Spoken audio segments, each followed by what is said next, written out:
Hey guys, welcome back to Mystifying Miracles. My name's Kristen, and I find those true stories every week, twice a week, that always contain at least one miracle.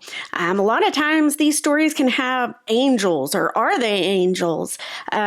Just really cool aspects where sometimes these miracles are small, sometimes they're huge, and people's lives are saved.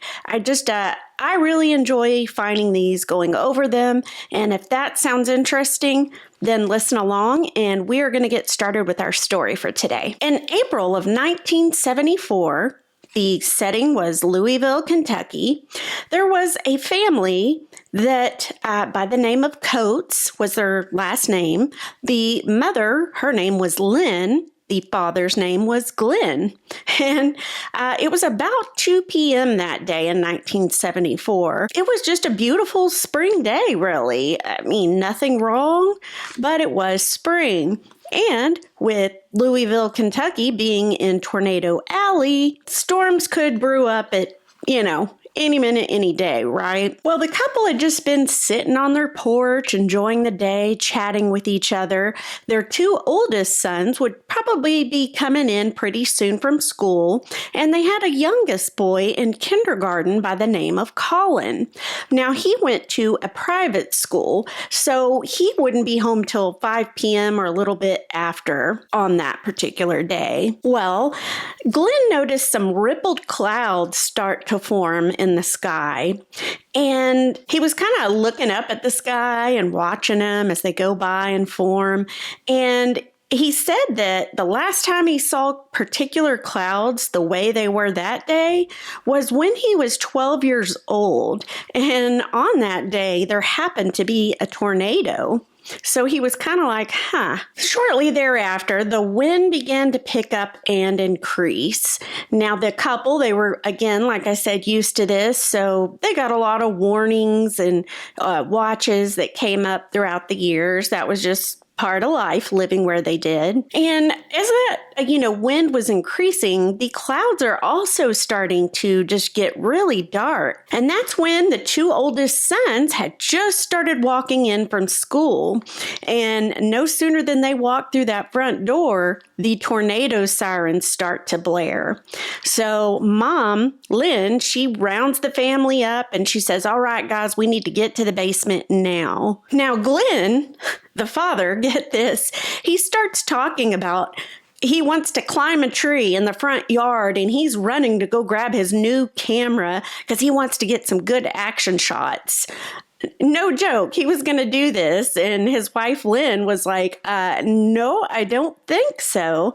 You're getting in the basement with us, with me and the boys. So he does, he relents. He doesn't go, thank goodness, go climb a tree with a camera during a tornado.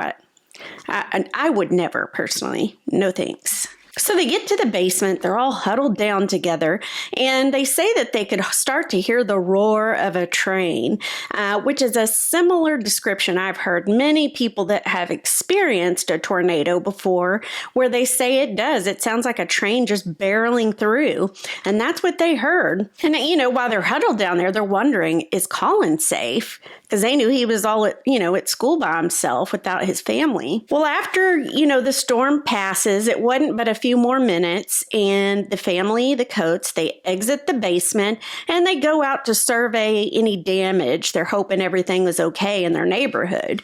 And for the most part, it was. They looked around and it looked pretty untouched, except for some minor debris on the ground and just one or two little downed power lines. But other than that, everybody's house looked fine. No one was harmed. So, great. However, they still had in the back of their mind, like, poor little Colin, I hope he's okay where he is at his private school. Glenn says, I'm going to, get in the car. I'm going to head down to the school. It was about a 15-minute drive away. So he was going to go ahead and go check on Colin, pick him up, bring him back home. And meanwhile, Lynne and the two oldest boys, they were going to listen to, the weather radio. Lynne, took a moment to just kind of say a little prayer, and she thanked God for protecting them and their house and neighborhood, and please protect their youngest son who's still at school. But she was just giving him thanks for that protection. And her and the boys turned the radio up a little bit because the weatherman comes on. And the weather guy, he stated that a tornado actually went directly over Colin's private school, and that apparently one of the buildings there at his school had the roof blown off. Well, of course, when Lynne hears that, Mama comes out and she is panicked. I mean, she has no clue, like, is my son okay? So she runs over to the telephone and she starts dialing the school.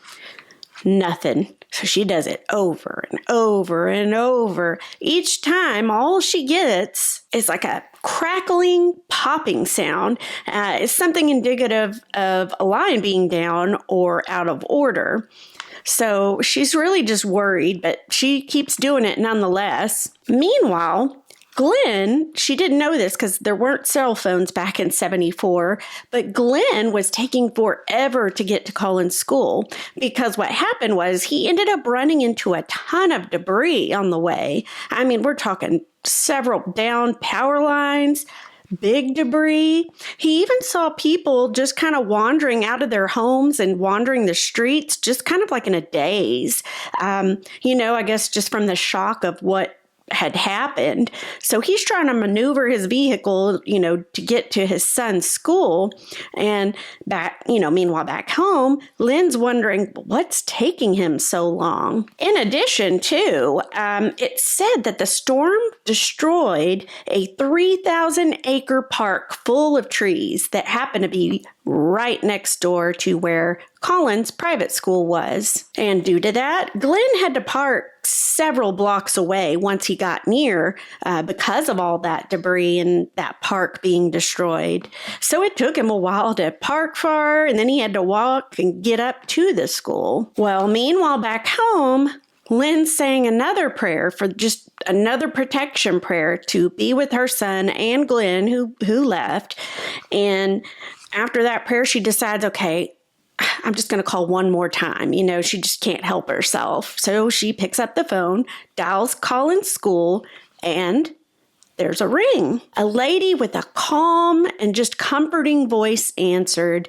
And, Lynne immediately starts spouting off all these frantic questions because she wants to know if Colin's, all right. And she's like, ma'am, calms her down really well. And the lady proceeds to say, the children are fine. We moved all children and everybody out of the main school and into another safe building before the storm and the tornado hit. So everyone's fine. No one's harmed. Well, this immediately puts Lynne's heart at rest. And she's like, oh, thank goodness, thank goodness. So they hang up. And soon after they hang up, now Glenn is coming in with Colin from getting back home. So they're coming through the door. Lynne sees that they're safe back home. All is well. This is great. A little bit of time passes. Lynne, wanted to come with Colin on his first day back to school. They had a little bit of time off due to the damages and whatnot. So after that was repaired enough for school to start back, she was like, I'm going to walk you to class, Colin, because I really want to talk to the woman who talked to me on the phone. She was so calm, so kind. I just have to thank her. So she proceeds to go with Colin on his first day. She walks up to Colin's teacher and she tells her about that day, and I want to know who the woman is so I can thank her. And Colin's teacher says, but Lynne, you couldn't have spoken with anyone. And Lynne went into the story again, proceeds to say, yes, I did. Here's what, yada, yada, yada, tells her the whole story. And then Colin's teacher proceeds to say, Miss Coates, that would have been impossible.